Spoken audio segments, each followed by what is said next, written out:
दोस्तों, क्या हो अगर हम अमर हो जाएं, हम इमॉर्टल हो जाएं? क्या ये हमारे लिए अच्छा है या बुरा? तो चलिए जानते हैं, आज की हमारी मूवी ऐसी ही कुछ है। दोस्तों, मूवी की शुरुआत में हमें दिखाई देता है कि कुछ लोगों के बीच फायरिंग हुई है, जिसमें 4 लोगों की मौत हो चुकी है। उन्हें बहुत गोलियां लगी हैं। फिर हमें आवाज़ सुनाई देती है एंडी की। एंडी कहती है कि आखिर कब तक चलेगा ये सब। दोस्तों, सीन आगे बढ़ता है, जिसमें एंडी शहर की गलियों में जा रही होती है। वहाँ उसका दोस्त बुकर आता है। बुकर उससे कहता है कि हमने जिस सीआईए एजेंट के लिए पहले काम किया था, उसने हमें एक नया मिशन दिया है। एंडी उससे कहती है कि तुम्हें पता है कि हम दोबारा किसी के साथ काम नहीं करते। अब ये दोनों अपनी टीम के बाकी के 2 मेंबरों से मिलने जाते हैं, जो कि एक होटल में ठहरे हुए होते हैं। इनका नाम होता है निकी और जॉय। एंडी इनकी टीम की लीडर है। वहाँ जाने पर एंडी को अभी भी शक है कि ये काम में कुछ तो गड़बड़ है, पर फिर भी अपने दोस्तों के कहने पर वो कॉपलर से मिलने के लिए राजी हो जाती है।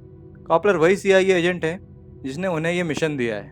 अब एंडी और बुकर कॉपले से मिलते हैं और निकी और जॉय उन पर दूर से ही नज़र रखते हैं। वहाँ कॉपले उन्हें बताता है कि साउथ वेस्ट सूडान के स्कूल में टेररिस्ट ने हमला किया और कुछ बच्चियों को बंधक बना लिया है। अमेरिकन गवर्नमेंट का कोई पॉलिटिकल रिलेशन नहीं है सूडान से, इसलिए उन्हें ये अनऑफिशियल करना होगा। बच्चियों की खातिर एंडी इस मिशन के लिए हाँ कर देती है। अब ये चारों अपने मिशन के लिए सूडान जाते हैं। वो वहाँ कुछ टेररिस्ट को मार कर कैंप के अंदर घुस जाते हैं, पर जब वो अंदर घुसते तो वहाँ कोई बच्ची नहीं होती। ये कुछ समझ पाते इससे पहले ही टेररिस्ट आते हैं और उन पर बेतहाशा गोलियां चलाते हैं। इन्हें इतनी गोलियां लगती हैं कि ये मर जाते हैं। अब जब ये मर चुके हैं तो टेररिस्ट का ध्यान इन पे से हट जाता है। तभी हम देखते हैं कि इनके शरीर से गोलियां निकलने लगती हैं, इनके घाव भरने लगते हैं और ये लोग जिंदा हो जाते हैं। अब टेररिस्ट को समझ पाते इससे पहले ये लोग उन पर हमला करते हैं और उन्हें मार देते हैं। एंडी समझ जाती है कि ये सारा मिशन एक सेटअप था। कॉपले का हमें ये मिशन देना हमारी आइडेंटिटी को पता करना था। वो वहाँ पर लगे सारे सीसीटीवी कैमरास तोड़ देती है, जिससे कॉपले उन्हें देख रहा होता है। पर कॉपले के पास अब उनकी फुटेज आ चुकी है और यहाँ हमें पता लगता है कि ये चारों इमॉर्टल्स हैं, ये मर नहीं सकते। उन्हें विश्वास नहीं होता कि वो कैसे चूक गए कि ये सारा एक सेटअप था उन्हें फंसाने के लिए। एंडी कहती है कि अब हमें जल्द से जल्द कॉपले को ढूंढना होगा, क्योंकि वो हमारे बारे में जानता है और हमारी आइडेंटिटी सारी दुनिया के सामने आ सकती है। हम दुनिया के लिए कितना भी अच्छा काम कर लें, दुनिया और बुरी होती जा रही है। अब सीन चेंज होता है और हम देखते हैं कि अफगानिस्तान में जहाँ अमेरिकन आर्मी है, वहाँ पर एक लेडी मरीन जिसका नाम नाइल होता है, वो एक आदमी को खोज रही होती है। वहाँ कुछ महिलाएं उसे बताती है कि वो आदमी उस कमरे में छुपा है। जब वो उस कमरे में जाती है तो वो अचानक उस पर गोली चला देती है, पर वो उसे ज़िंदा पकड़ना चाहती है, इसलिए उसे बचाने की कोशिश करती है। पर उसी समय वो आदमी चाकू से उस मरीन के गले पर वार करता है, जिससे उसका बहुत खून बहने लगता है। उसके साथ ही उसकी जान बचाने की कोशिश करते हैं और उसे कैंप के हॉस्पिटल में ले आते हैं। अब ये चारों ट्रेन में जा रहे होते हैं, तभी इन चारों को एक सपना आता है। उस सपने में उन्हें अफगानिस्तान वाला सारा इंसिडेंट दिखाई देता है और उसी समय नाइल को भी सपना आता है। उसके सपने में उसे ये चारों लोग दिखाई देते हैं।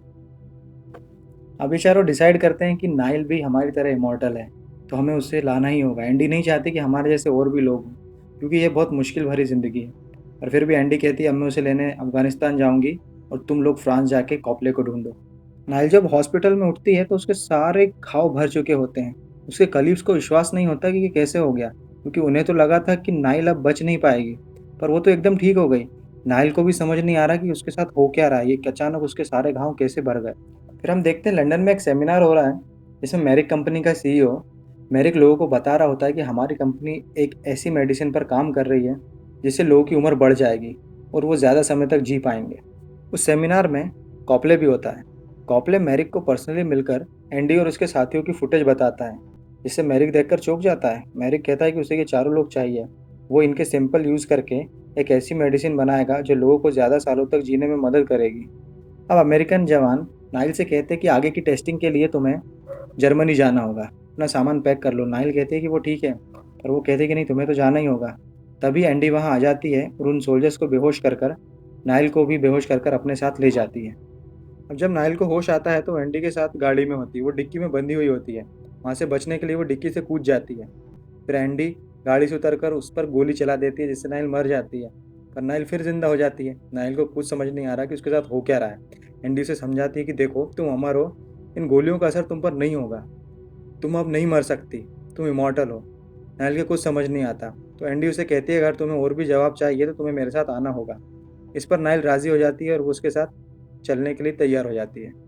अब एंडी अपने एक फ्रेंड की मदद से नाइल को लेके पेरिस जा रही होती है एक प्लेन से, पर प्लेन में अभी भी नाइल को एंडी पर विश्वास नहीं है। वहाँ पर उन दोनों में फ़ाइट होती है और उस फाइट में नाइल को बहुत चोट आती है। एंडी उसे कहती है, देखो तुम्हारे घाव भर रहे हैं, तुम इमॉर्टल हो, तुम्हें ये समझना होगा। और वो उसे लेके पेरिस के बाहर एक खंडर में आ जाती है, जहाँ पर वो बाकी साथियों से भी मिलती है। यहाँ नाइल इनसे पूछती है कि तुम लोग करते क्या हो। तो ये बताते हैं कि हम मानवता की भलाई के लिए बरसों से काम कर रहे हैं। हम सालों से एंडी के साथ हैं। एंडी हम सब में सबसे पुरानी है। नाइल उससे उसकी उम्र पूछती है, पर वो टाल देती है। नाइल कहती है कि हम इमॉर्टल है तो हम कभी नहीं मरेंगे, पर एंडी कहती है कि नहीं, एक दिन आएगा जब हमारे घाव भरना बंद हो जाएंगे और हम मर जाएंगे, पर ये समय कब आएगा ये किसी को नहीं पता। जब ये लोग सो रहे होते तो नाइल अचानक से उठ जाती है।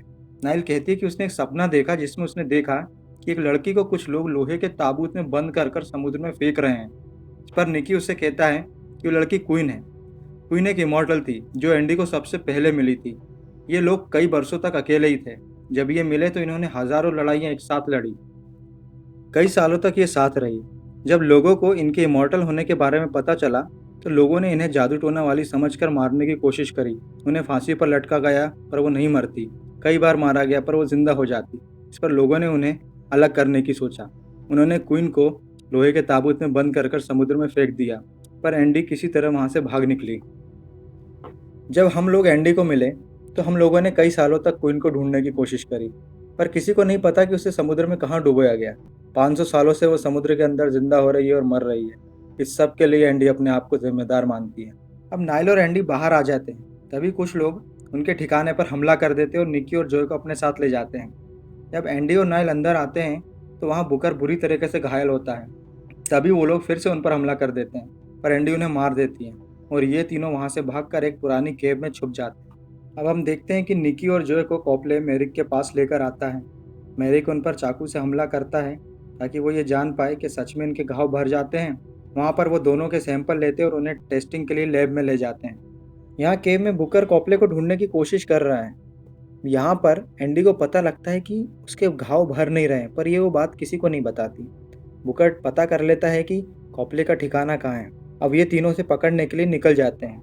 नाइल यहाँ पर उनके साथ अंदर जाने से मना कर देती है। वो कहती है कि मैं ऐसे किसी को नहीं मार सकती। एंडी उसे समझाती है कि देखो, हम जो कर रहे हैं वो गलत नहीं है, तुम भी हम में से एक हो, पर वो नहीं मानती। इस पर एंडी नाइल को एक गन देती है उसकी सेफ्टी के लिए, उसे जाने देती है। जब नाइल वहाँ से चली जाती है तो उसे रास्ते में लगता है कि शायद एंडी सही थी, मुझे उसका साथ देना चाहिए। जब वो अपनी गन देखती है तो वो खाली होती है। वो समझ जाती है कि एंडी के साथ धोखा हुआ है, शायद बुकर कॉपले से मिला हुआ है। एंडी और बुकर कॉपले को पकड़ने के लिए उसके घर के अंदर जाते हैं। अंदर जाते ही बुकर एंडी पर गोली चला देता है और उसके हाथ बांध देता है। एंडी कहती है कि बुकर, तुम इनसे मिले हुए हो, तुमने ऐसा क्यों किया। यहाँ पर कॉपले उन्हें बताता है कि देखो, तुम लोग अमर हो, तुम मानवता के लिए बहुत कुछ कर सकते हो। इस पर बुकर एंडी से कहता है कि एंडी, मैं धोखेबाज नहीं हूँ, मैंने इन लोगों का साथ इसलिए दिया, अगर ये लोग हमारे अमर होने का राज जान जाएंगे तो हमें हमारे मौत का कारण भी पता लग जाएगा और हम अपनी ज़िंदगी से छुटकारा पा सकते हैं। तभी बुकर देखता है कि एंडी के घाव नहीं भर रहे हैं। वो कहता है कि एंडी, तुमने मुझे पहले क्यों नहीं बताया। तभी मैरिक अपने साथियों के साथ वहाँ आ जाता है और उन दोनों को पकड़ लेता है। कॉपले मैरिक से कहता है कि देखो, एंडी के घाव नहीं भर रहे हैं, इसका मतलब वो अमर नहीं रही, वो ये टेस्टिंग नहीं सह पाएगी। पर मैरिक उसकी कुछ नहीं सुनता और उन्हें अपने साथ लैब ले जाता है। उनके वहाँ से जाने के बाद नाइल वहाँ आ जाती है। नाइल कॉपले से एंडी के बारे में पूछती है। कॉपले बताता है कि उन्हें लैब ले जाया गया है। कॉपले वहाँ नाइल को बताता है कि मैंने इन लोगों पर बहुत रिसर्च किया, कई सालों से किया, और मैंने ये जाना है कि एंडी ने अपनी लाइफ में इतनी लोगों की ज़िंदगियाँ बचाई है जिन लोगों ने आगे जाकर बहुत अच्छे अच्छे काम किए। हमें इसके लिए शुक्रगुजार होना चाहिए। दोस्तों, कॉपले बुरा नहीं है। उसे लगा था कि इन लोगों की शक्तियों से शायद मानवता का भला हो सकता है, इसलिए उसने मैरिक से कॉन्टेक्ट किया था। पर मैरिक इन लोगों का गलत यूज़ करना चाहता है। अब कॉपले इनका साथ देता है, इसलिए वो नाइल को लैब का रास्ता बताता है। अब नाइल एंडी और अपने साथियों को बचाने के लिए लैब जाती है। वहाँ गार्ड उस पर गोलियां चला देते हैं, पर नाइल मरने का नाटक करती है और फिर उन गार्ड्स को मार देती है और अपने साथियों को लैब में से छुड़ा लेती है। दोस्तों, उस बिल्डिंग में बहुत सारे गार्ड्स होते हैं। ये लोग उन लोगों से बचते हुए वहाँ से निकलने की कोशिश करते हैं। इन सबको पता है कि एंडी के घाव भर नहीं रहे हैं, एंडी मर भी सकती है, तो वो एंडी को बचाते हुए इन गार्ड से लड़ते हैं और उन्हें मारते हुए आगे बढ़ते रहते हैं। गार्ड्स को मारते हुए ये लोग बिल्डिंग से निकल जाते हैं। अब नाइल और एंडी के सामने मैरिक आ जाता है। मैरिक को पता है कि एंडी अब इमॉर्टल नहीं है, तो वो उसे मारने की कोशिश करता है। तभी नाइल एंडी को गोली मारने का नाटक करती है और उसी समय एंडी मैरिक के गले पर वार करती है और नाइल मैरिक को लेकर बिल्डिंग से नीचे कूद जाती है। वो एक कार पर गिरते हैं, जिससे मैरिक मर जाता है। नाइल को बहुत चोटें आती हैं, पर वो अमर है, तो वो ठीक हो जाती है। अब ये सब एक रेस्टोरेंट में होते हैं। वो यहाँ ये डिसाइड कर रहे होते हैं कि बुकर का इरादा तो नेक था, पर उसे सज़ा तो मिलनी चाहिए। तो ये डिसाइड ये होता है कि हम बुकर को 100 सालों के लिए अकेला छोड़ देंगे और 100 सालों बाद हम उसे यहाँ फिर मिलेंगे।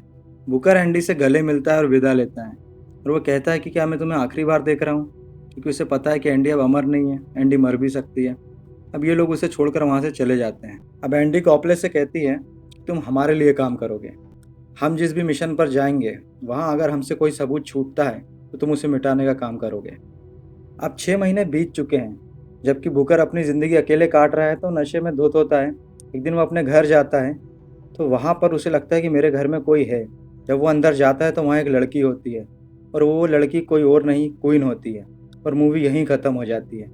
अब जबकि क्वीन वापस आ चुकी है, तो अब इस मूवी के अगले पार्ट में हमें क्वीन की कहानी भी देखने को मिलेगी। अब जब इसका पार्ट आएगा तो मैं इस मूवी का एक्सप्लेनेशन लेकर ज़रूर आऊँगा।